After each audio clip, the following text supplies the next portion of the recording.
माझा स्वतःचा स्वराज्य शक्ती सेना हा पक्ष आहे. महाराष्ट्रात मोठमोठ्या राजकीय नेत्यांनी खुर्चीच्या खेचाखेचीत 5 वर्ष गमावलेली आहेत. महाराष्ट्रात मोठ्या समस्या असून सरकार त्याकडे लक्ष देत नाही. भाजप आणि राष्ट्रवादी गट मिळून लोकांचा छळ करत आहेत. बीडमध्ये अत्यंत वाईट परिस्थिती निर्माण झाली आहे. शेतकऱ्यांची, रस्त्याची खूप अत्यंत वाईट परिस्थिती आहे. बीडची जनता माझ्या पाठीशी उभी राहील असा मला विश्वास आहे. आपला स्वतःचा पक्ष आहे स्वराज्य शक्ती सेना. आता नवीन काढलेला आहे. महाराष्ट्रामध्ये जे राजकारणी, मोठे मोठे राजकारणी लोकांनी खुर्चीची खिचाताणमध्ये 5 वर्ष गमावलेले आहे आणि शेतकरी आणि जे युवा बेरोजगार आहे आणि असे काही मोठे मोठे प्रश्न आहे महाराष्ट्राचे, ज्यांच्यावर सरकार का लक्ष राहिला नाही 5 वर्ष आणि फक्त खुर्चीची खिचाताण पाहायला मिळाली आहे सगळ्यांना.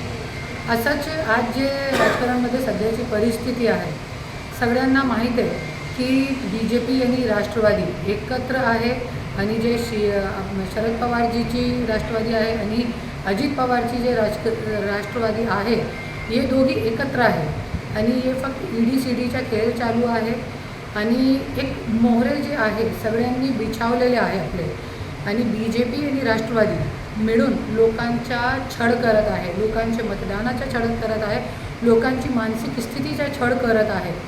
त्याच्यामध्ये तुम्ही बघू शकता सगळीकडे कैसे मोहरे बिछावलेले आहे की चित भी हमारी पट भी हमारी, जरी सिक्का उभे राहिला ते पण आमच्या, असं जे मोहरे बिछावलेले आहे हे लोकांनी तुम्ही बघू शकता सगळीकडे. बारामतीमध्ये सुप्रियाताई, एकीकडे सुप्रियाताई आणि दुसरीकडे सुनेत्राताई, मतलब घरचेही 2 व्यक्ती.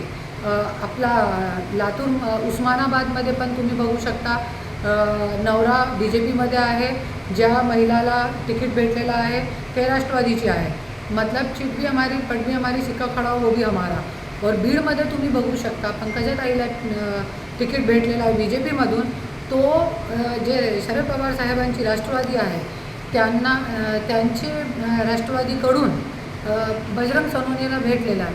सगळ्यांना माहिती आहे पूर्ण इतिहास बीडचा आणि बजरंग सोनवणे जे आहे ते कोणाच्या व्यक्ती आहे हे सगळ्यांना माहिती आहे. अशी जे लोकांची मानसिक स्थितीची खेळी चालू आहे आणि लोक कोई मूर्ख नाही आहे आणि नाही बनणार आहे. एवढे मोठे पक्ष, बलाढ्य पक्ष आहेत, ते निवडणुका मोठमोठे बलाढ्य पक्ष आहेत, एवढ्या वर्षांपासून ते काम करत आहेत.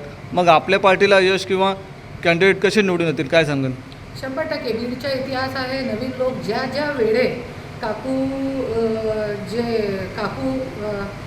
त्यांचा पूर्ण नाव मला माहीत नाही, पण जे काकू होती तिकडची आणि जे एक ढाकणे म्हणून एक उमेदवार होते, त्यांना पण उभे राहिल्यानंतर लोकांनी निवडून दिला. बीडचा इतिहास आहे की नवीन लोकांना बीडचे लोक संधी देतात आणि बीडचे जे जनता आहे खूप बुद्धिजीवी आहे, खूप अंडरस्टँडिंगवाली आहे. त्याच्यामुळे मला वाटते की आणि आज बीडमध्ये गरज आहे. घराणेशाहीचे राजकारणमुळे आज बीडमध्ये ट्रेन 25 वर्ष झाले. मुंबईमध्ये कोस्टल रोड झाला 2 वर्षामध्ये, समुद्र सुखाके रोड झाला, पण बीडमध्ये आजपर्यंत 25-30 वर्ष झाले ट्रेन चली नहीं है. बीड की बहुत बुरी अवस्था है, शेतकरियों की बहुत बुरी अवस्था है. तो इसलिए मुझे पूरा विश्वास है बीड की जनता मुझे और मेरे को खुद कम से कम 10,000 फोन आ चुके हैं कि ताई तुम उभे रहा.